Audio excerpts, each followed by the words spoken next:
Hello guys! Ako si Kuya Gizmo at ito ang aking channel. Today, i-unbox natin tong bagong release ng Redmi. Ito ang Note 10. Check na rin natin ano yung nasa loob ng box, aesthetics, mag-camera test din tayo. Tara, unbox na natin.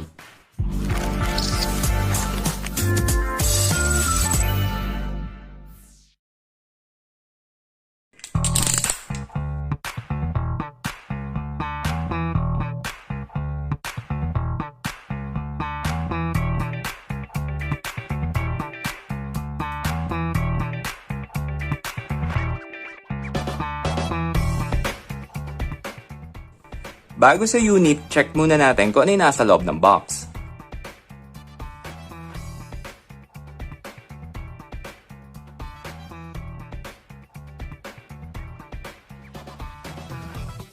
Dito sa mas manipis na box, SIM ejector, itong user guide at itong warranty card.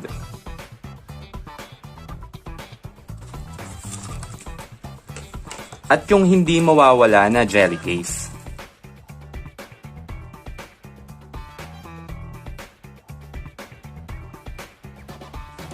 Ang standard package talaga ng Poco, Redmi, Xiaomi, wala talaga itong headset o earphones. So sa pinakaloob ng box,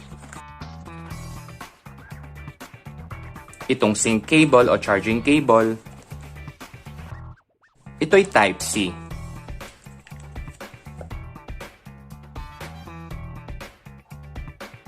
At itong mabigat at malaking head charger, ito ay 33 watts.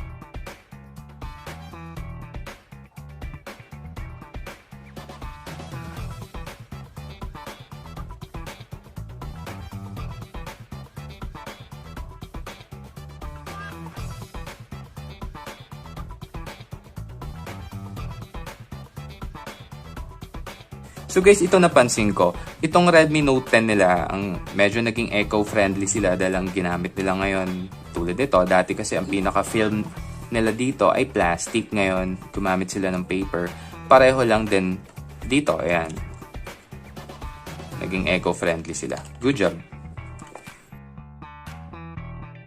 Punta na tayo sa mismong unit. Feel ko lang to guys.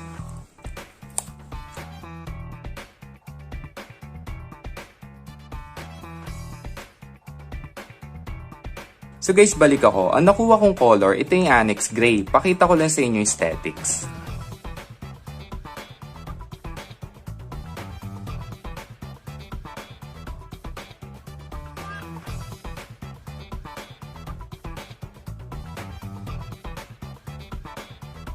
Boot on muna natin.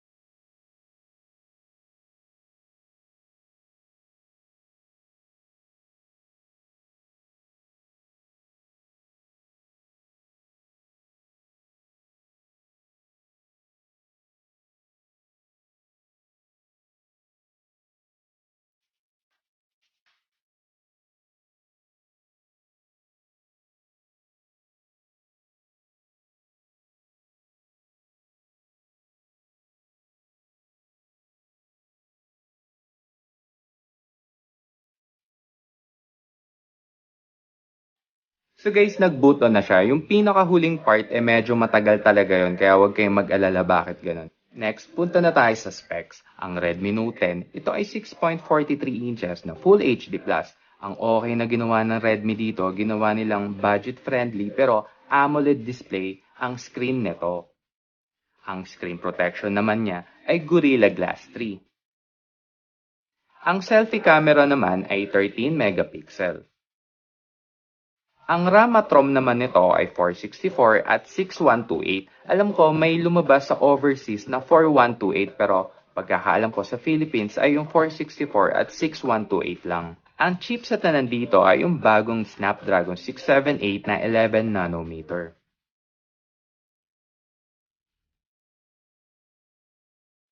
Ang Redmi Note 10, ito talaga ay quad camera. Pakita ko lang sa inyo guys yung pinaka-design ng lens.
regular IPS lang. Ayan. Pero syempre lamang tong isa, itong Redmi, dahil ito ay Full HD+, dahil ito ay HD+, lang. Kaya, syempre mas maganda tong isa. Tapos AMOLED pa. Siguro test natin yung camera. So guys, tignan natin yung camera nila sa main shooter kung may kita natin yung diferensya ng pagiging AMOLED niya. Itong isa, ito yung IPS display lang. Ito ay Infinix Note 8. Ito ay 64 megapixel. Test natin, try natin.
Ito talaga lamang ng AMOLED.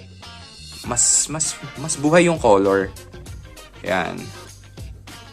Isa ring napansin ko, yung feel ng unit na to, para akong mahawak ng Reno 4 kung di ako nagkakamali. Parang Reno 4 talaga eh. Pero ang layo ng diferensya ng presyo. So guys, mag-recap na tayo. Ang Redmi Note 10 ay meron siyang 6.43 inches na Full HD na AMOLED display. Ang screen protection nito ay Gorilla Glass 3. Ang selfie camera naman niya ay 13 megapixel. Meron tong dalawang variant, yung 464 at 6128. Hindi lang ako sure talaga kung may na-release sa Philippines na 4128. Ang chipset na nandito ay yung Snapdragon 678 na 11 nanometer. Ito'y quad camera na ang main shooter niya ay 48 megapixel. May siyang 8MP sa ultra-wide, 2MP sa macro at 2 megapixel ulit para sa depth. Ang battery nito ay massive na 5000 mAh na 33 watts. Ang okay din dito, ito ay dual speakers at ito ay side-mounted fingerprint scanner na rin. Yun lang guys, hanggang sa mga susunod na unboxing. Maraming salamat.